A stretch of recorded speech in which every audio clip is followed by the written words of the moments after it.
Bismillahirrahmanirrahim. Assalamualaikum warahmatullahi wabarakatuh. Alhamdulillah hamdan katsiran tayyiban mubarakan fihi kama yuhibbu rabbuna wa yarda. Wassalatu wassalam ala nabina wa habibina wa qudwatina Muhammad ibn Abdullah wa ala alihi wa sahbihi ajma'ina amma ba'd. Ahlan wa sahlan wa marhaban kepada Anda seluruh pemirsa setia Ruas TV yang dimuliakan dan dirahmati Allah Subhanahu wa taala.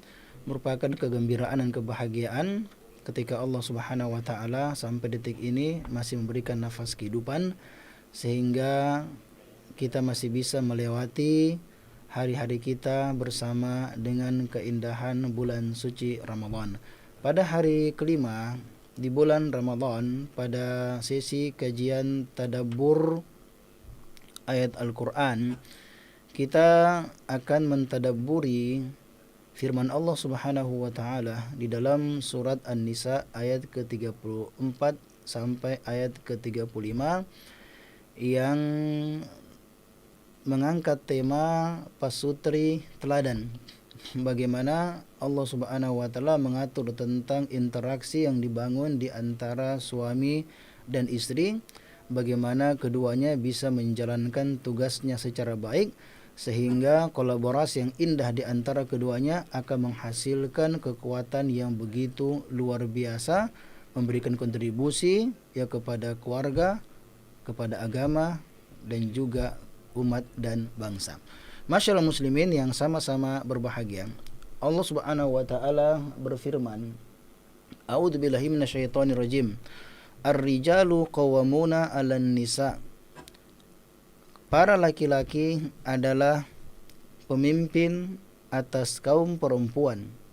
Bima disebabkan alasannya faddalallah ba'dahum ala ba'din, karena Allah telah melebihkan ya sebagian di antara mereka itu kaum laki-laki diberikan kelebihan keistimewaan di atas kaum perempuan. Wa bima anfaqu min amwalihim, dan juga karena mereka yang bertugas dan telah bertanggung jawab untuk membelanjakan atau memberikan nafkah dari sebagian harta yang mereka miliki. Fassalihatu, dan wanita-wanita yang salehah cirinya qanitatun, adalah yang taat. Hafizatun lil ghaibi, dan mereka memiliki penjagaan, menjaga ketika suaminya tidak ada, bima hafizallah, karena penjagaan Allah yang diberikan kepada mereka. Wallati takhafuna, dan para istri takhafuna nusuzahunna, yang kalian khawatir perbuatan nusus mereka, faiduhunna, maka berikanlah petua nasihat kepada mereka, nasihati mereka. Wahjuruhunna fil madaji, lakukanlah hajar, boikot di ranjang. Wadribuhun, dan pukullah mereka. Fa'in ata'nakum, dan jika mereka taat kepada kalian, fala tabgu alaihinna sabila, maka janganlah mencari-cari jalan ya untuk memberatkan dan menyulitkan mereka. Innallaha kana aliyan kabira, sesungguhnya Allah Subhanahu wa taala Maha tinggi lagi Maha besar. Ini pada ayat ke-34, sebelum kita menyinggung juga ayat ke-35. Masyaallah muslimin yang dimuliakan oleh Allah Subhanahu wa taala. Makna global di dalam ayat ini bahwasanya Allah Subhanahu wa taala menyatakan bahwa kaum laki-laki telah mendapatkan amanah mandat dari Allah Subhanahu wa taala, ditunjuk oleh Allah Subhanahu wa taala sebagai pemimpin dalam sebuah keluarga. Istri dan juga anak-anaknya. Dan Allah Subhanahu wa taala menjelaskan bahwa mereka para laki-laki sebagai kepala pemimpin, sebagai kepala keluarga, mereka adalah kepala keluarga dan pemimpin bagi wanita yang bertugas untuk mengayomi dan mendidik anggota keluarga. Hal ini karena sejumlah keistimewaan yang Allah Subhanahu wa taala telah anugerahkan kepada para laki-laki sehingga mereka pantas dan bisa untuk memikul amanah tersebut. Para ulama kita mengatakan bahwa arti qawam itu berarti jamak. Qawamuna itu bentuknya jamak. Kata tunggalnya adalah qawam, bentuk mubalaghah, artinya man yakumu ala syai' riayatan wa himayatan wa islahan. Kalau meminjam penjelasan dari Syekh Abu Bakar Al-Jazairi rahimahullahu taala di dalam tafsir Aisaru Tafasir pada juz pertama halaman 472, beliau mengatakan bahwa qawam dia adalah laki-laki yang secara serius, secara aktif melakukan perbuatan yang dia mengarah pada 3 hal. Jadi tindak tanduknya, gerakannya, sikapnya, perbuatannya mengarah kepada 3 perkara yang menunjukkan qawam itu. Yang pertama adalah dia bertugas untuk mengayomi. Yang kedua, dia bertugas untuk himayah, menjaga dan melindungi. Dan yang ketiga adalah islahan, melakukan reformasi atau perbaikan. Itulah yang dimaksud dengan al-qiwamah. Kepemimpinan seorang laki-laki dalam sebuah keluarga artinya tanggung jawab melaksanakan tugas yang Allah Subhanahu wa taala telah berikan kepadanya dalam mengatur, mengendalikan, mengayomi, menafkahi, kemudian menjaga, melindungi anggota keluarga dari berbagai macam kejahatan dan keburukan, dan juga memiliki tugas utama untuk mendidik dan mengarahkan mereka ke dalam ketaatan sebagaimana firman Allah Subhanahu wa taala, qu anfusakum wa ahlikum nar. Peliharalah dirimu dan anggota keluargamu dari api neraka. Karena mereka memang memiliki keistimewaan. Ya, mungkin ada yang memprotes kok laki-laki ya, karena secara jenis memang laki-laki itu lebih memiliki keunggulan dari berapa sisi. Yang pertama, kamalul akal, kesempurnaan dari sisi rasio. Mereka lebih rasionalitas, ya, lebih kuat dari sisi menggunakan akal mereka. Ada problem, ada masalah, tetapi secara jenis maka kaum laki-laki itu lebih bisa yang mengendalikan. Yang kedua, dari sisi kamal ad-din, dari sisi kekuatan spiritualitas, dan yang terakhir dari sisi kesempurnaan atau kelebihan dari sisi fisik. Nah, karena laki-laki itu secara umum rasionya, spiritualitas dan fisiknya lebih kuat, maka mereka mendapatkan amanah untuk menjalankan. Perlu dicatat baik-baik bahwasanya secara afrod, person, banyak di kalangan perempuan lebih baik dari sebagian laki-laki, banyak. Tapi kita berbicara karakter yang seharusnya melekat. Ketika Allah Subhanahu wa taala telah memberikan kelebihan kepada kaum laki-laki, seharusnya kapan dipergunakan kelebihan tersebut, itulah yang membuatnya pantas dan layak menjadi seorang pemimpin. Maka Allah Subhanahu wa taala telah berikan amanah kepada mereka untuk menjalankannya, dan ini bukan berarti mengerdilkan kaum perempuan, tidak. Karena dalam agama bahwasanya suami dan istri, laki-laki dan perempuan itu saling membutuhkan. Bahwa laki-laki dan perempuan mereka perlu melakukan kerjasama yang apik, ya, kolaborasi untuk membangun hal-hal yang positif. Tapi dalam konsekuensi kehidupan pasti mesti ada yang memimpin dan ada yang dipimpin agar masalah itu tercapai. Dan untuk keluarga dalam kepemimpinan, maka Allah Subhanahu wa taala telah mewajibkan kepemimpinan itu diberikan kepada kaum laki-laki, dan istri atau perempuan menjadi penyokong, mereka menjadi partner dan mitra bagi kaum laki-laki. Kemudian makanya Allah ketika mengatakan walahunna mithlul ladzi alaihinna bil ma'ruf, bahwa perempuan sebagaimana halnya laki-laki memiliki kewajiban dan juga hak. Walirrijali alaihinna darajah, tapi laki-laki ditetapkan memiliki kedudukan 1 derajat di atas kaum perempuan. Wallahu azizun hakim, Allah Maha Kuat, perkasa dan hakim, Maha bijaksana. Ada hikmah di balik apa yang diinginkan atau apa yang ditetapkan oleh Allah Subhanahu wa taala di dalam syariatnya. Ya, cuma yang faktanya betul, banyak di antara laki-laki jenisnya laki-laki, tapi karakternya bukan karakter laki-laki. Artinya ketika mereka tidak mampu memikulnya, itu bukan karena kesalahan Allah Subhanahu wa taala, bukan, tetapi kesalahan mereka yang mereka tidak memanfaatkan potensi kelebihan yang telah Allah Subhanahu wa taala berikan ya kepada mereka. Apalagi perempuan kan banyak faktor, ada kadang dia haid, ya, kadang dia nifas, kemudian ada hal-hal penghalang-penghalang yang lainnya, sehingga dalam agama ini ya ruang mereka lebih terbatas ketimbang daripada kaum laki-laki. Maka hikmahnya, ya, disitulah Allah Subhanahu wa taala ketika menciptakan jenisnya berbeda, karena ada juga tugas-tugas dalam beberapa hal yang berbeda antara kaum laki-laki dan juga kaum perempuan. Nah, kemudian Allah Subhanahu wa taala ketika tadi mengatakan bahwasanya fasolihatu qanitat. Fasolihat, apa arti solihat? Kapan perempuan disebut soleha? Soleh itu artinya al-multazimat ala syar'illah. Ketika yaitu wanita-wanita yang komitmen terhadap agamanya, berpegang teguh kepada agamanya. Kan kalau bilang wanita soleh gampang sekali disebut, ya, wanita soleha, istri soleha. Tapi bagaimana karakternya? Bagaimanakah tipikal ya, perempuan yang soleh? Allah telah sebutkan fasolihatu, bahwa wanita yang soleh itu cirinya adalah qanitat. Yang pertama adalah qanitat, taat. Taat kepada siapa? Mutiat lillah, taat kepada Allah, wa mutiat lil azwaj, dan mereka taat kepada suami-suami mereka. Maka seorang wanita mesti memiliki kekuatan spiritual. Dia dekat kepada Allah Subhanahu wa taala, dan itulah yang Allah Subhanahu wa taala sebutkan di dalam Al-Qur'an, memberikan pesan kepada istri-istri Nabi, wadhkurna ma yutla fi buyutikunna min ayatillahi wal hikmah. Dan hendaklah kalian senantiasa mengingat apa yang telah dibacakan di dalam rumah-rumah kalian berupa ayat-ayat Allah Subhanahu wa taala dan hikmah agama yang telah diajarkan oleh Nabi sallallahu alaihi wasallam, suami kalian Nabi sallallahu alaihi wasallam, di dalam rumah kalian. Jadi sebagai seorang istri, arti qanitat, saya ingin jadi wanita solehah. Bagaimana caranya? Pertama harus taat kepada Allah Subhanahu wa taala. Yang kedua, dia taat kepada suami, karena ketaatan kepada suami atau khidmat kepada suami yang menjadi alasan sebab dia bisa menoreh prestasi tertinggi. Ya, kata Nabi sallallahu alaihi wasallam dalam hadis yang diriwayatkan oleh Imam Tirmidzi nomor 1159,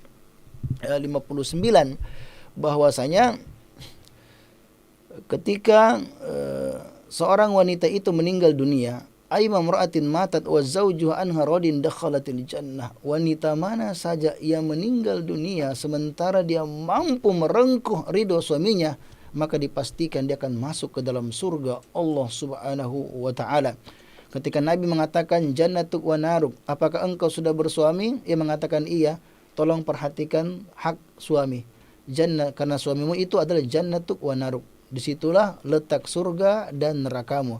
Kapan engkau berkhidmat kepada suami, kapan engkau menunaikan haknya secara baik, maka engkau akan merengkuh surga. Tapi kapan kamu mengabaikan hak suami, maka disitulah engkau akan mendapatkan malapetaka dan mendapatkan kecelakaan. Maka harusnya bagi seorang istri itu yang diletakkan di pikirannya adalah bagaimana dia bisa taat kepada Allah dan taat kepada suami. Ada kadang mengatakan banyak sekali jalan-jalan di surga. Banyak sekali jalan di surga. Dia tidak mau taat kepada suaminya, tapi dia ingin cari jalan yang lainnya. Yang seperti ini tidak perlu dia menikah. Ya, wanita kalau dia memang dia tidak bisa, jangan dia menikah. Ya, kan Nabi telah memberikan dispensasi kepada seorang wanita ketika dia menolak, dia ditanya tentang saya tidak mau menikah. Ya, orang tuanya gelisah, anaknya tidak mau menikah. Ditanya kepada Nabi SAW, bagaimana hak seorang suami yang harus dijalankan oleh seorang istri. Ternyata Nabi memberikan sejumlah perkara yang dianggap berat. Kemudian perempuan tersebut memilih, kalau begitu saya memilih untuk tidak menikah, dan tidak diprotes dan tidak dicela oleh Nabi Shallallahu Alaihi Wasallam. Tapi kalau pengen nikah, mau menikah, maka konsekuensinya dari pernikahan tersebut dia harus taat kepada Allah agar spiritualnya kuat, mentalitasnya menjadi kuat, karena kekuatan mentalitas sangat dipengaruhi dengan kekuatan spiritual. Ista'inu bisabri wassalah. Ya, jadikanlah sabar dan salat sebagai penolongmu. Kata para ulama kita, seseorang tidak akan mungkin bisa memiliki kekuatan spiritual.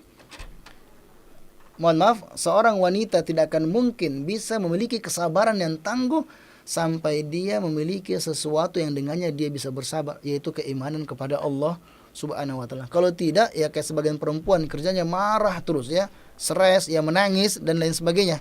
Ya, karena dia tidak memiliki kekuatan spiritual yang tangguh. Karena kapan jiwanya kuat, kapan dia usuzon kepada Allah Subhanahu wa taala, kapan dia tahu ini adalah bagian dari tugasnya, maka dia lebih bisa untuk bersabar dan melewati berbagai macam, ya, tantangan-tantangan. Hafizatun lil ghaib, ringkasnya apa?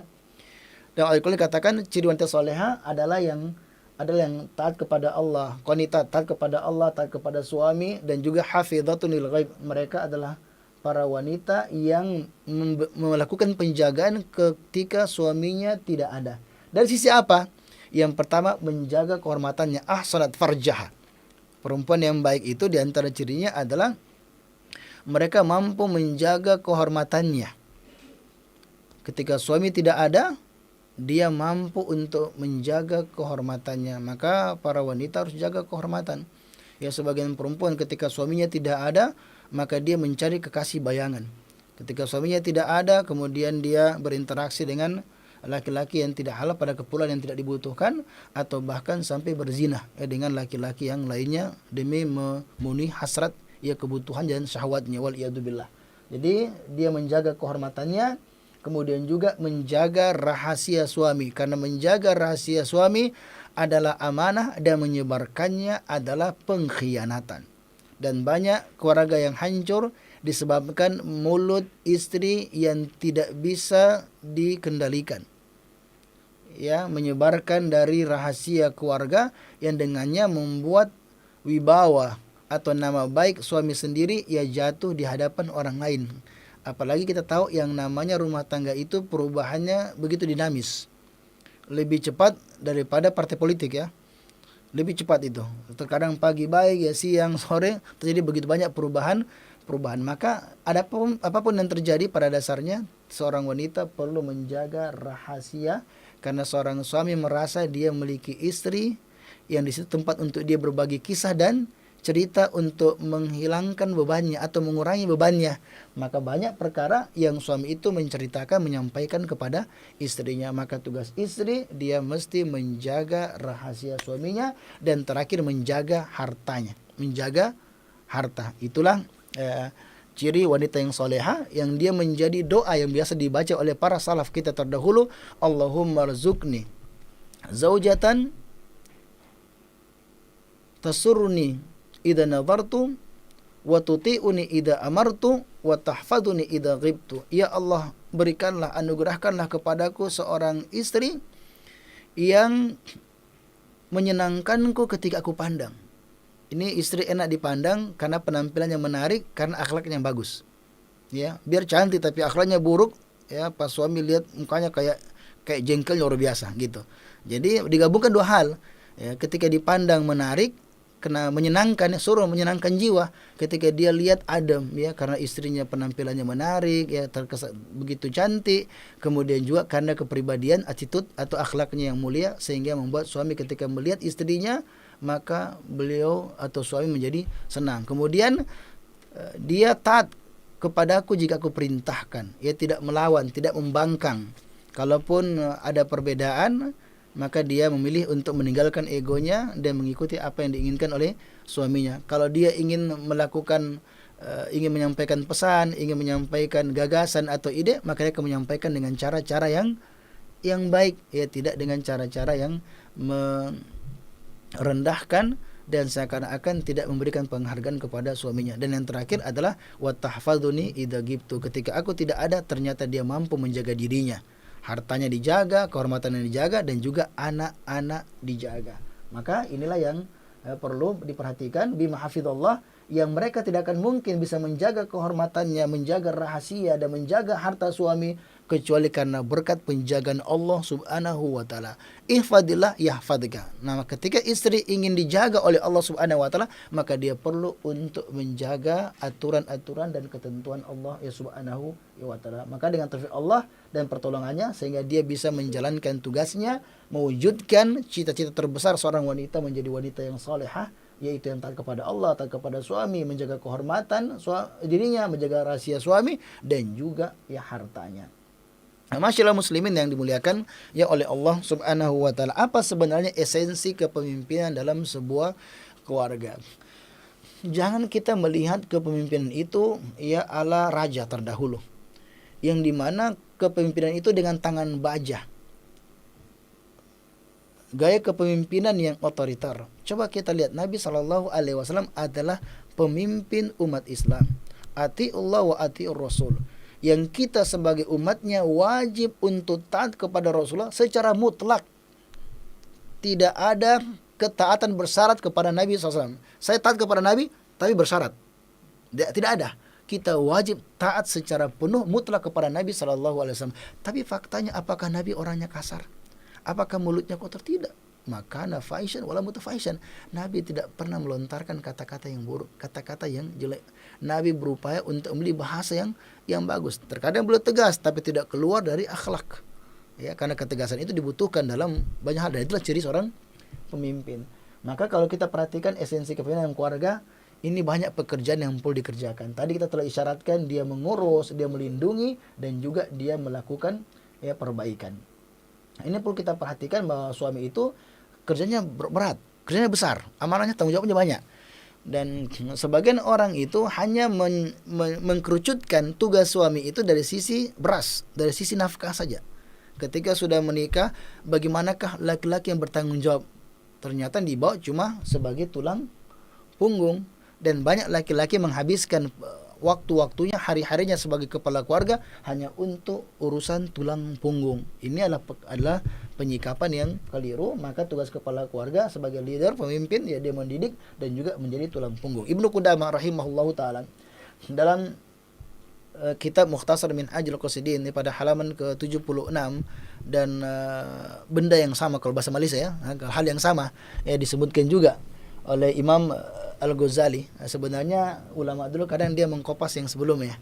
Jadi sebenarnya ini hanyalah mengkopi apa yang telah disebutkan oleh Imam Al-Ghazali rahimahullah dalam kitab Ihya Ulumuddin ketika berbicara tentang fawaid, tentang manfaat hikmah di balik pernikahan seorang laki-laki. Apa alasan di balik disyaratkannya pernikahan bagi laki-laki? Ternyata belum menyebutkan bahwa pernikahan itu mengajarkan laki-laki untuk kerja keras. Jadi kalau orang Makassar bilang nggak bisa kutu. Beda orang jomblo sama sudah menikah. Kalau sudah menikah memang mengajarkan tentang arti kerja keras. Kalau dulu sebagian ada orang keluyuran sama teman-temannya, ngobrol ya, sama teman-temannya banyak. Kalau sudah menikah tidak lagi santuy, tidak ada istilah santuy ketika dia sudah menikah karena begitu banyak amanah tanggung jawab yang mesti dia lakukan. Kata Ibnu Qudamah mengajarkan tentang kerja keras dan juga melatih dan mengajarkan arti kerja keras dan melatih jiwa kepemimpinan. Yang bentuk kepemimpinan tersebut sangat banyak, di antaranya memenuhi hak keluarga, bersabar terhadap perangai atau tabiat mereka, kemudian mengendalikan diri pada sikap-sikap istri yang terkadang begitu menyakitkan. Ya, karena kata Imam Al-Ghazali bahkan di antara cirinya wali Allah, artinya orang dekat dengan Allah atau orang beriman, adalah as-sabru ala alsinatin nisa mimma yumtahan bi auliyaullah. Di antara ujiannya para wali Allah Subhanahu wa taala adalah ketika dia mampu bersabar dengan mulut istri yang pedas. Saya bukan mengajarkan kepada kita untuk tunduk kepada istri, tidak. Tapi maksudnya konteksnya di sini terkadang laki-laki ditakdirkan, laki-laki mendapatkan wanita yang seperti itu. Sementara tugasnya itu adalah untuk mendidik dan mengarahkan. Dan mendidik itu membutuhkan proses. Tidak bisa simsalabim. Dia membutuhkan proses. Anak kita butuh proses. Kita sendiri dulu juga untuk baik. Kalau sudah baik ya. Itu membutuhkan proses. Maka beliau mengatakan, coba perhatikan tugas suami. Dia harus memenuhi hak istri. Memperlakukan dengan cara yang baik. Kemudian bersabar terhadap perangai buruk mereka dan menahan diri mengendalikan emosi daripada mungkin hal-hal penyikapan yang menyakitkan. Kemudian mereka bertugas untuk mendidik dan mengarahkan mereka ke jalan agama, bersungguh-sungguh untuk mencari rezeki yang halal untuk mereka. Coba bayangkan ya, karena tugas suami diantaranya memberikan nafkah kepada anggota keluarganya, dan mengabaikannya merupakan dosa besar. Karena cinta terkadang tak mengenal warna kulit, tapi dia mengenal warna duit. Maka bekerja keraslah, karena rasa lapar tak bisa dihilangkan dengan manisnya senyuman dan hangatnya dekapan. Ya, dalam kode itu, perempuan terkadang butuh kasih sayang, tapi terkadang wanita kadang butuh curahan kasih sayang, terkadang juga dia butuh curahan duit, ya, curahan nafkah. Makanya perlu diperhatikan, yang berjuang ekstra keras untuk bagaimana memberikan nafkah kepada anggota keluarganya. Cukup tidak, dia juga bertugas untuk mendidik anak-anaknya. Butuh waktu banyak. Subhanallah. Dia butuh belajar ilmu yang tinggi, agar butuh kajian, butuh belajar. Makanya banyak belajar sebelum menikah ya. Ini para belo-belo semua nih ya. Belajar baik-baik, karena waktu itu paling bagus sebelum jomblo. Nabi kan mengatakan tatafaqahu qabla an tasudu. Hendaklah kalian belajar sebelum nantinya kalian memimpin. Bukan berarti memimpin tidak belajar, tapi persiapkan diri belajar sebelum jadi pemimpin, minimal pemimpin keluarga. Coba, masih harus juga mendidik anak-anak mereka. Kata beliau, wa kullu hadhi a'mal azimatul fadl. Semua amalan ini amalan yang mulia. Fa inna ri'ayah wa wilayah. Karena dia merupakan bentuk pengayoman dan bentuk kepemimpinan. Wa fadlu ri'ayah azim. Dan keutamaan kepemimpinan adalah sesuatu yang sangat-sangat besar. Jadi para suami sekalian, para laki-laki, Anda adalah pemimpin. Dan kelak pada hari kiamat kita akan mendapatkan pertanyaan tentang siapa yang kita pimpin, terutama dalam mendidik dan mengajarkan mereka. Pada hari kiamat nanti, ternyata para ulama kita sebutkan di antara dalam kitab Tafsir As-Sam'ani, di situ disebutkan pada juz kelima halaman 475, ada para wanita, para istri yang menuntut suaminya di hadapan Allah Subhanahu wa taala pada hari kiamat. Apa isi tuntutannya? Mereka mengatakan, ya Rabb, wahai Rabbku, wahai Tuhanku, kana la yu'addibuni wa la yu'allimuni syai'an wa inna ma ya'tini bi khubzis suq. Wahai Allah Subhanahu wa taala, ini suamiku dulu tidak pernah didik, Kak. Tidak pernah mendidikku dan tidak pernah mengajarkanku tentang urusan agama. Dia hanya membawakan kepadaku roti dari pasar. Artinya apa? Urusan beras, urusan nafkah lancar, terpenuhi. Kan banyak zaman sekarang, Masya Allah ya, perempuan-perempuan itu ya transferan suaminya itu lancar. Ya lancar. Ya kalau awal nikah biasanya ketika mau keluar bilang, "Pak, pergi dulu ya." Bilang, "Iya silakan ya." Tangannya dikasih begini. Ya sudah cukup ya. Ya sudah cukup. Artinya love, cinta. Berjalan waktu karena kerasnya kehidupan, karena memang ada nama konsekuensi kehidupan. Pak, pergi dulu ya. Oh iya silakan. Ya sebentar ditransferin insyaallah. Jadi seperti itu. Jadi tugasnya begitu besar ya. Maka jangan cuma sibuk pada urusan kayak begitu, karena ternyata banyak laki-laki nanti dituntut oleh istri-istri mereka bukan karena tidak cukup uang belanja. Bukan karena masalah materi, karena umumnya kita, kebanyakan kita secara nafkah itu bisa memberikannya, tetapi sedikit sekali suami yang mampu mendidik dan mengarahkan ya anak-anak mereka. Sementara doa kita, Rabbana hablana min azwajina wa dzurriyyatina qurrata a'yun waj'alna lil muttaqina imama. Doa yang kita panjatkan kepada Allah Subhanahu wa taala, perintahkan dalam Al-Qur'an, ya Allah, jadikanlah pasangan hidup kami, istri-istri kami dan anak-anak kami sebagai penyejuk mata, dan jadikanlah kami sebagai pemimpin bagi orang-orang yang bertakwa. Tidak akan mungkin istri dan anak-anak kita akan menjadi penyejuk mata kalau mereka tidak bertakwa kepada Allah Subhanahu wa taala. Kalau mereka tidak beradab, kalau mereka tidak berakhlak. Makanya ulama kita mengatakan, seperti Syekh Muhammad Bashir Al-Ibrahimi rahimahullah ta'ala, beliau mengatakan tentang mara bahaya perempuan yang jahil terhadap agama. Artinya tidak ngerti tentang agama, atau tahu tapi tidak peduli. Tidak peduli. Apa yang terjadi? At-abati zauj, bikin susah suami. Tidak bisa bedakan kapan tanggal muda, kapan tanggal tua. Tidak menghargai suami, ya kata-katanya kasar kepada suaminya. Dan menyusahkan suami, egois, tidak mengerti tentang hak suami. Apa yang terjadi? At-abati zauj, bikin susah suami. Wa afsadatil aulad, merusak anak-anak. Coba bayangkan bagaimana ibu-ibu sebagian ya, yang mereka sudah banting dirinya dan anak-anaknya di aplikasi. Coba anak-anaknya harusnya ya mengajarkan, kalaupun diposting mengajar, alhamdulillah anaknya 2 tahun sudah bisa mengaji. Ya anaknya pegang Al-Quran lagi sementara baca Al-Quran. Dia mestinya seandainya pun diposting dia bangga dan kayak gini. Ini tidak. Coba nak. Dia lihat anaknya 2 tahun sudah jago, ia berjoget, ya patah-patahnya kentara sekali, ya gergajinya kelihatan. Jadi dia bilang coba pintarnya. Itu bukan pintar, bodoh. Ya mengajarkan kebodohan ya. Dan ini banyak terjadi, kita dapatkan ya, bagaimana ibu-ibu yang harusnya diajarkan anak Al-Quran, diajarkan mereka kecintaan kepada agamanya, ternyata mereka mengajarkan anak-anak mereka untuk untuk menghilangkan sejak awal rasa malu. Sementara rasa malu itu adalah nilainya tinggi, mahkota dari seorang wanita. Ini penting. Yang ketiga, wa afsadatil ummah, bisa membahayakan, wahalakatil ummah, menghancurkan umat. Suami bikin susah, anak dirusak, dan umat dihancurkan. Kenapa? Bahaya kalau istri tidak tidak taat kepada suami. Bahaya kalau istri tidak solehah, dia akan merusak begitu banyak ya manusia karena gayanya, stylenya dan sebagainya. Jadi seorang istri ya harus dia letakkan pada pikirannya, saya bercita-cita untuk menjadi istri yang baik. Bagaimana istri yang baik dan juga ibu yang hebat.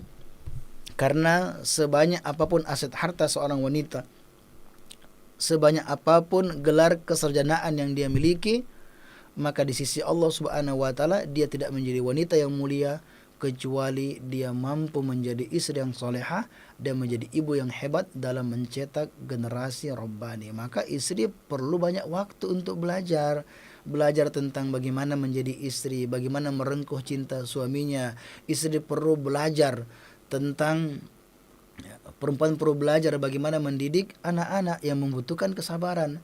Karena kita mendapatkan banyak wanita sudah S2, S3 dan HP-nya S7, kita dapatkan ternyata dia mampu berbicara begitu vokal, lancar dalam berbagai macam urusan-urusan keduniaan tentang disiplin ilmu yang dia miliki. Tetapi tidak bisa menjadi ibu. Ketika dia pulang ke rumahnya langsung stres ya, langsung sumbunya pendek. Ya, lihat anak ada yang menangis, dia tidak kuat. Kenapa? Terbiasa dengan ruangan ber-AC. Kemudian tidak mendengarkan keributan. Ketika sampai di rumah, anaknya lagi bertengkar. Ya, kemudian juga ada barang yang jatuh, ya, ada barang yang pecah. Kerjanya pulang dia stres, dia teriak-teriak, bahkan sebagian antara mereka menangis. Ini kenapa? Dia tidak punya kesiapan spiritual, tidak punya kesiapan mental. Ingat dari dulu wanita salaf begitu memang anak-anak, ya. Begitu anak-anak. Ya, mereka juga main-main, ya mereka juga mungkin ada yang memecahkan, mereka juga kadang melakukan hal-hal, karena yang namanya mendidik itu membutuhkan proses. Kita perlu dekap anak-anak kita dengan cara bersabar dengan mereka. Bagaimana lemah lembut kepada mereka, menyayangi mereka, bersikap lembut kepada mereka sehingga anak itu suka dengan ibunya, suka dengan orang tuanya. Nah, anak sudah terkena jebakan dalam tanda petik ya, sudah kena perangkap. Nah, anak-anak sudah senang sama saya, tinggal diajarkan kepada mereka. Bagaimana cara mengajarkan mereka cinta kepada agamanya kalau kita pun tidak belajar agama? Apa mau diajarkan? Saya ingin didik saya ingin anakku soleh. Itu doa tak saja, saya ingin anakku soleh. Butuh kerja dan kerja. Bagaimana cara kerjanya? Belajar tentang ilmu parenting, kemudian bagaimana mempraktekannya secara baik dengan penuh kesabaran kepada anak-anak kita. Maka perempuan itu banyak ya kemuliaannya. Maka jadilah wanita yang berkah, istri berkah. Karena istri tentu ada dua pusaran, antara berkah atau malapetaka. Maka jadilah istri yang berberkah, yang menjadi motivator kebaikan dan juga fasilitas dalam ketaatan. Dan ini akan menjadi perhiasan dunia terindah. Kata Syekh Utsaimin rahimahullah taala, "Idza wufiqal insan limratin shalihatin fi dinihi wa aqli fa hada min khairi mata'id dunya. Fa innaha tahfaduhu fi sirrihi wa malihi wa waladihi." Apabila seorang suami dianugerahkan seorang istri yang solehah, yang baik dari sisi agama dan juga baik akalnya, maka inilah kesenangan dunia yang terindah. Karena istri yang soleh akan menjaga rahasia suami, menjaga harta, dan juga menjaga anak-anaknya. Kalau tidak, coba rahasia suami diumbar, harta suami habis. Ya, dia mengatakan tugas saya habiskan harta. Dia tidak tahu bahwasanya ada nafkah untuk dirinya, suami hartanya letakkan. Ada perempuan semua dijual, ya, harta suami. Tidak boleh seperti itu. Dan juga ada yang tidak menjaga anak-anaknya. Maka jadi yang tersolehah, dia jaga rahasia suami, jaga harta, dan juga jaga ya anak-anaknya. Adapun dalam surat An-Nisa ayat ke-35 ya, ayat ke-35 ya, masih pada ayat ke-34, setelah menyebutkan tentang bagaimana pemimpin yang baik dalam yang menjalankan amanah sebagai kepala keluarga, dan kemudian di backup, ya didukung mitranya yaitu istri yang solehah. Tetapi yang namanya kehidupan rumah tangga itu terkadang tidak lepas dengan yang namanya problem. Maka dalam ayat ini mengajarkan kepada kita manajemen mengatasi konflik. Ketika problem itu datang menderah, ketika persoalan itu datang menyapa, maka bagaimanakah pasutri itu bisa menyikapinya secara baik? Maka Allah memberikan arahan kepada seorang suami. Karena ini kita hanya bahas ayat ke-34 35. Nanti dikatakan kenapa cuma arahan suami kepada istri, bukan sikap istri kepada suami. Itu ada juga ayat yang lainnya. Ya silakan nanti dibuka di Yuras TV, judulnya ketika suami berpaling ya, ketika dia berpaling kayak gitu, nanti cari saya. Kemudian di sini dikatakan, nah setelah seorang suami itu menjalankan tugasnya untuk mengayomi, untuk melindungi dan juga mendidik, dan istri menjadi istri yang soleh, yang taat kepada Allah, taat kepada suami, kemudian menjaga harta suami, menjaga kehormatannya, dan juga menjaga dirinya, menjaga kehormatannya, menjaga harta anak-anaknya, maka Allah menyebutkan apa yang mestikan oleh suami ketika terjadi problem dalam kehidupan rumah tangga, yang problem itu berasal dari istri. Karena rumah tangga ada masalah dari keduanya, ada masalah dari laki-laki, ada masalah perempuan. Karena rumah tangga itu penuh dengan ujian, ada godaan, ada fitnah. Nah suami ini ternyata mendapatkan pada istrinya masalah, ada problem, dia tidak seperti dulu lagi. Dia berbeda dengan yang biasanya taat kepada suami, mengukirkan senyuman yang indah, kemudian menunaikan hak suami secara baik. Sekarang dia tidak seperti dulu.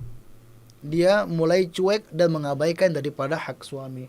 Maka Allah Subhanahu wa taala tidak mengajarkan kepada kita perempuan kalau langsung berubah tenggelamkan, tidak ada. Tetapi disuruh untuk melakukan perbaikan, karena kita berinteraksi dengan manusia. Ya manusia terkadang dia jatuh pada kesalahan, dia terjerumus. Maka bagaimana sikap suami? Wallati takhafuna nusuzahunna. Jika kamu khawatir dengan sikap nusuz istri kalian, maka yang harus dilakukan yang pertama adalah faiduhunna. Berikanlah petuah, nasihat kepada mereka. Ingatkan kepada mereka bahwa tugas seorang istri adalah untuk menjadi mitra yang baik bagi suaminya.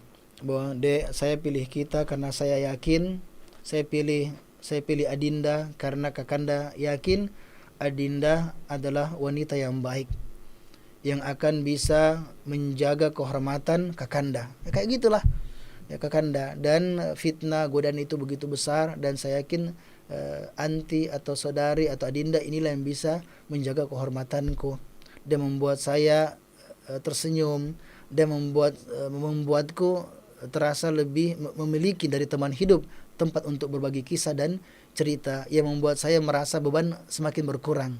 Makanya saya tinggalkan semua perempuan yang lain, dan saya hanya memilihmu sebagai pendamping kehidupanku. Nah, disampaikan hak suami bagaimana, dan bahaya ketika istri itu melanggar dan keluar dari suami ketaatan. Nah, ini disuruh untuk bagaimana. Kata Allah Subhanahu wa taala bahwasanya wanita yang kalian khawatirkan nusuk, pertama berikan nasihat. Yang kedua, boikot mereka di ranjang. Bentuk pemboikotan ini kata ulama kita tergantung kondisi istri, karena perempuan berbeda-beda. Ada ulama kita mengatakan cukup ketika tidur, tidak sehangat biasanya. Kan perempuan kan butuh kehangatan. Ya, asalnya perempuan itu terkadang lebih butuh kehangatan daripada kemewahan. Itu asalnya. Mereka cuma butuh cukup sebenarnya. Ya, kecuali kalau agamanya bermasalah, itu lebih butuh kemewahan daripada butuh kehangatan. Ada juga gitu. Tapi asalnya perempuan butuh yang namanya kehangatan. Tetapi untuk dididik, diajarkan. Ternyata tidak berpengaruh. Disampaikan dengan cara-cara yang baik, agak tegas dengan penyampaian, istri tetap seperti itu. Maka masuk langkah kedua dengan cara memboikotnya di ranjang. Bagaimana cara memboikotnya? Banyak cara. Ulama sebutkan sebagai contoh, dan silakan gunakan mana yang tepat. Arti memboikot di ranjang, ketika tidur biasanya dia peluk istrinya. Ketika tidur memberikan kecupan mesra, dia pelukan hangat. Ternyata untuk malam itu tidak ada. Ulama katakan ke Ibnu Abbas, dia berpaling ke arah lainnya. Biasanya dia berhadapan dengan istrinya, maka caranya dia hanya memberikan tulang punggungnya. Kalau cara kayak begitu sebagai perempuan ketika merasa ya, dia agak membangkang sama suaminya, tiba-tiba dikasih punggung saja, ya perasaannya tidak enak, tidak bisa tidur dengan tenang. Mohon maaf karena ada yang begitu.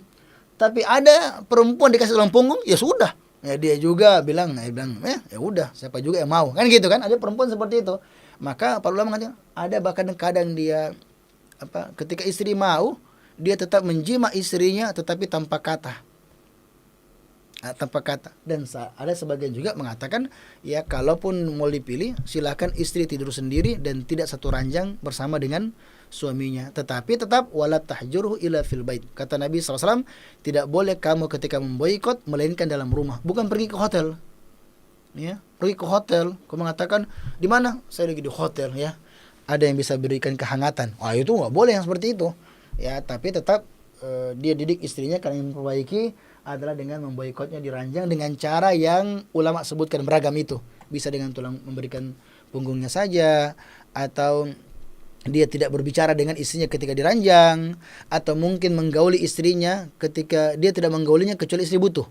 Ketika istrinya butuh, maka dia gauli tetapi dia tidak berbicara kepada istrinya, atau memang tidak bicara sama sekali, atau pisah ranjang.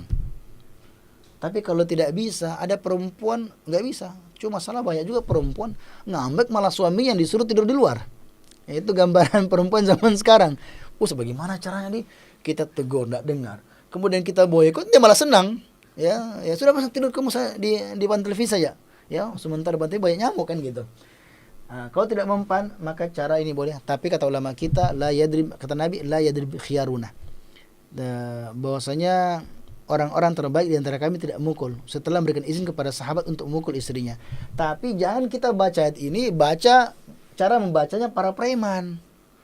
Ini ada orang ini ketika baca ayat karena mentalnya mental preman, ya, mentalnya mental orang jalanan, pikirannya apa? Wadribuhun, bogem.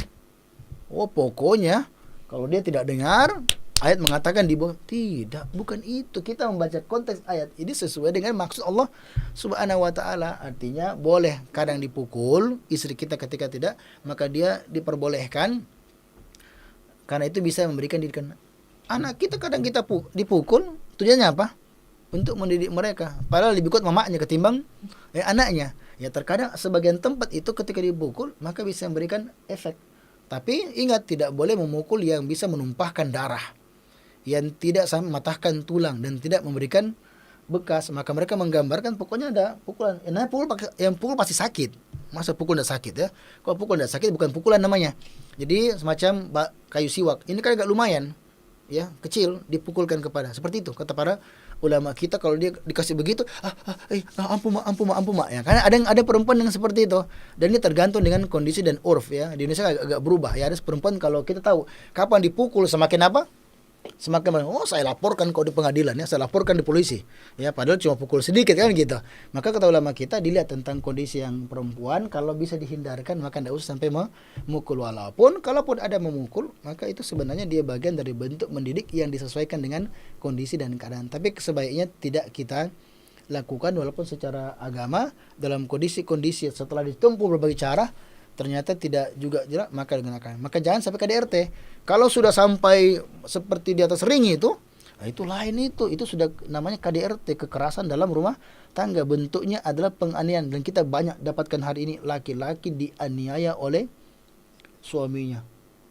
Ada juga suami dipukul sama istrinya. Zaman sekarang luar biasa, ya.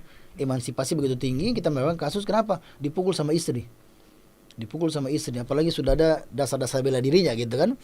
Itu kan belajar bela diri untuk menjaga, melindungi daripada bahaya-bahaya yang lainnya, setidaknya meminimalkan.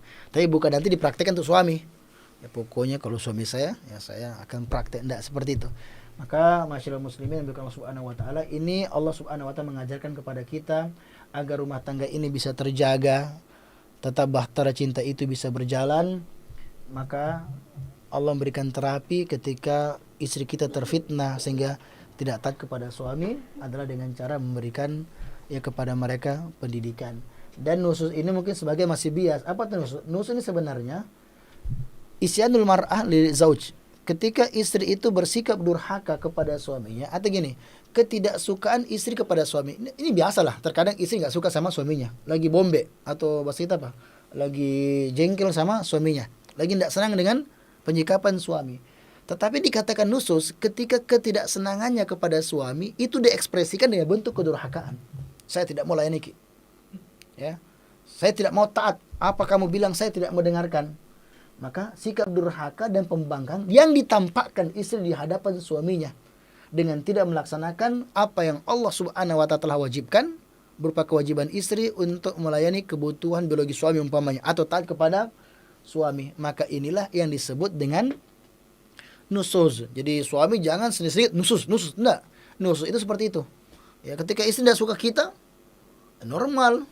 Mungkin karena cinta nggak bisa dipaksa. Istri tidak suka dengan sikap kita, silakan dia simpan. Memberikan nasihat suami, silahkan berikan nasihat dengan cara yang baik. Tetapi ketika istri tidak suka sama suaminya, jengkel dengan suaminya, kemudian dia tunjukkan dengan cara perlawanan. Dia tunjukkan dengan saya tidak mau dengar lagi. Mulai hari ini saya haramkan tubuhku untukmu. Ya, mulai hari ini saya tidak mau dengar apa yang kamu bilang. Ya, jangan bilang saya begini di rumah ya. Ada istri seperti itu ya, kencang dan begitu kerasnya, suaranya sudah tinggi. Nah, berarti dia melalaikan. Itu namanya nus. Bentuknya beragam. Di antaranya keluar rumah tanpa izin dan syar'i. Jangan keluar. Ya, enggak peduli Kak. Keluar dari rumah. Ini masuk dalam kategori nusus. Kenapa? Ketika istri keluar rumah, bagaimana caranya dia bisa memenuhi kebutuhan suami? Istri keluar rumah 3 hari. Suami ingin menyalurkan kebutuhan biologisnya. Sama siapa? Tembok. Enggak mungkin. Bahkan kadang keluar suami enggak tahan, suami melakukan aksi solo, istimna. Berdosa, ya kan? Berdosa. Gara-gara istrinya tinggalkan rumah, akhirnya suami terjatuh pada kesalahan. Ini masuk dalam kategori nusus. Kemudian tidak bukakan pintu. Ya, suami pulang, bolehlah kita enggak enak ketika suami terlambat daripada janjinya. Insya Allah pulang jam 10. Pokoknya kalau kita pulang lewat jam 11, ya, datang suaminya tidak dibuka-buka. Ya, tidak dibuka-buka pintu. Ini bentuk nusus. Rumah suami baru dia tutup. Maka ini masuk dalam kategori nusus. Ulama sebutkan. Atau menolak melayani kebutuhan biologis. Oh, enggak boleh, bahaya ini ya. Banyak perempuan seperti itu. Pokoknya enggak mau saya. Silakan enggak mau, tapi ingat kapan kita enggak layani suami. Memang enggak bagus. Tapi kapan dia tidak melayani, maka akan ada mara bahaya besar yang akan mengancam suami, membuat suami makin marah. Ya kan? Sudah problem, ditambah lagi kebutuhannya tidak terpenuhi, dan itu akan mempengaruhi daripada mentalitas suami. Ya, pikirannya akan goncang, akan terganggu, sehingga mungkin dia lebih meledak-ledak dan meluapkan emosinya kepada istri. Ini diantara kategori dari nusus. Dan kalau nusus, ini terapinya tadi nasihat bijak, boikot di rumah dengan cara yang kita sampaikan tadi, dan juga pukulan ringan. Ya, jadi para masyarakat muslimin yang dimuliakan oleh Allah ya Subhanahu wa taala, dari apa yang tadi kita ya bahas, ya memberikan banyak pelajaran ya kepada kita. Yang pertama, sebagai seorang suami hendaklah dia menjalankan amanah secara baik. Karena ketika dia telah mengambil perjanjian dengan seorang wanita, maka berarti dia telah mengambil perjanjian yang begitu besar, mitsaqan ghalidhan. Yang Allah tidak sebutkan istilah mitsaqan ghalidhan di dalam Al-Quran melainkan 3 kali, dan itu pada perkara-perkara yang besar. Di antaranya adalah mengambil perjanjian suci ketika menikahi seorang wanita. Maka fattakullah fin nisa, bertakwalah kepada Allah Subhanahu wa taala berkenaan tentang hak istri. Maka perlakukanlah istri dengan cara yang baik. Jadilah laksana air hujan yang mampu membasahi hati yang kering dengan curahan cinta dan kasih sayang. Jadilah imam sejati yang dengan ilmunya, dengan ketaatannya kepada Allah mampu memberikan menjadi sumber inspirasi, membimbing istrinya ke jalan agama dan mengantarkan mereka insyaallah ke surga Allah Subhanahu wa taala. Karena wanita yang paling beruntung adalah ketika dia mampu hidup bersama dengan seorang laki-laki yang ketika ia melihat kedua bola matanya, jiwa menjadi tentram dan surga terasa semakin dekat. Artinya dia tentram karena jiwanya dipenuhi dengan cinta, karena perlakuan suami yang begitu baik. Dia semakin dekat surga karena ketika lihat suaminya begitu soleh, membuatnya terinspirasi untuk melakukan berbagai macam kebaikan-kebaikan di sisi Allah Subhanahu wa taala. Kemudian pesan untuk istri, jadilah istri yang baik. Jadilah istri yang solehah, berdoa kepada Allah dan banyak-banyak belajar untuk menjadi istri yang solehah. Karena rumah tangga banyak hancur karena istri. Karena istri. Maka jaga ucapan kita, jaga ucapan, jaga tindakan, penuhi hak suami, berpikir dan berupaya keras untuk bagaimana merengkuh cinta suami. Karena ketika suami cinta kepada istrinya, maka dia akan memberikan begitu banyak keindahan, dan suami juga akan bisa lebih mudah untuk menjalankan tugas-tugasnya sebagai seorang suami. Kemudian ketika ada problem menderah yang diajarkan kepada kita ketika problem itu datang adalah bagaimana bisa mengatasi problem dengan mengatakan bahwasanya masalah ini karena kita berdua. Maka banyak beristighfar kepada Allah Subhanahu wa taala. Jadikanlah diri kita lebih besar dari masalah yang kita hadapi. Saling menguatkan, saling berpadu untuk bagaimana bisa keluar dari masalah-masalah ya tersebut. Kemudian ayat yang ke-35 secara ringkas Allah Subhanahu wa taala menyebutkan setelah menyebutkan karakter lelaki bertakwa, kemudian karakter istri yang salehah, kalau ada masalah apa yang mesti mereka lakukan. Kemudian Allah menyebutkan ketika masalahnya semakin bertambah, wa in khiftum shiqaqa bainihima fab'atsu hakaman min ahli wa hakaman min ahliha. Jika kamu khawatir terjadinya shiqaq, perpecahan, terjadinya keributan atau konflik di antara suami istri, ini para wali ya.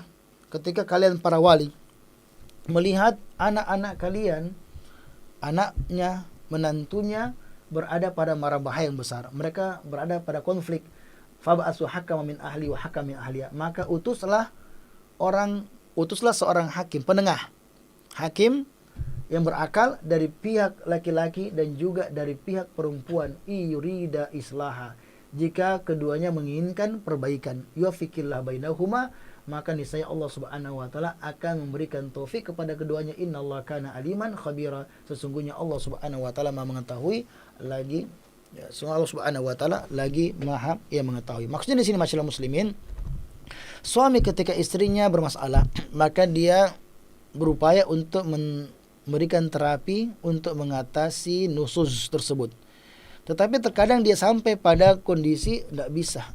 Ya, keretakan sudah begitu, keretakan terjadi, bahkan bukan cuma retak, ya pecah dalam kehidupan rumah tangga dan tidak mungkin hal itu dibiarkan. Maka di antara langkah yang diajarkan oleh Allah Subhanahu wa taala, maka carilah penengah. Para wali ketika melihat masalah sudah begitu besar, sudah tidak bisa lagi disembunyikan rahasia keluarga mereka, dan bahkan keadaan bertambah buruk, sementara dalam agama memperbaiki lebih baik daripada berpisah, kan gitu. Selama sudah jalan untuk menyatukan, maka itu lebih bagus. Kemudian cari pihak yang mendamaikan dari pihak laki-laki dan pihak perempuan. Kenapa? Kalau pihak laki-laki dikhawatirkah kau pro sama itu karena kamu dukung ya pihak suami, yang satu dukung pihak istri. Ini menantu saya. Apa ini adalah saya sebagai, ini adalah kemenakan saya. Itu juga ini kemenakan saya. Jadi tidak bisa.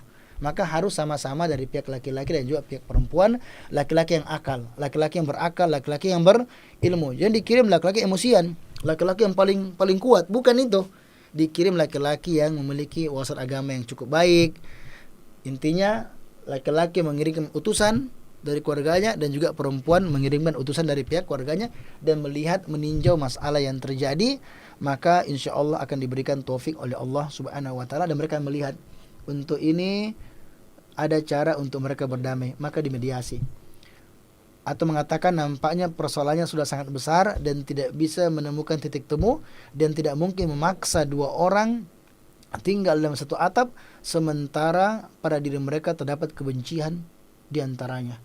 Karena rumah tangga kan sebagaimana pernah sampaikan adalah tentang belajar dan bertahan, belajar menerima ataukah pergi dan belajar melupakan.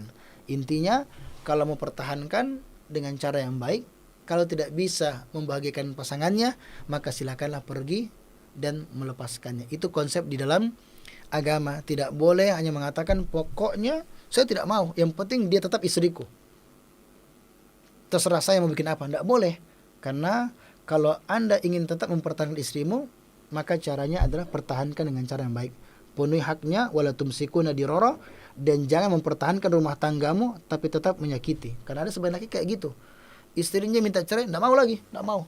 Nafkah, enggak mau dia kasih nafkah. Nafkah batin enggak mau. Yang penting saya tetap suami. Ada seperti itu. Dia tidak mau ceraikan istrinya, tidak mau juga penuhi hak istri.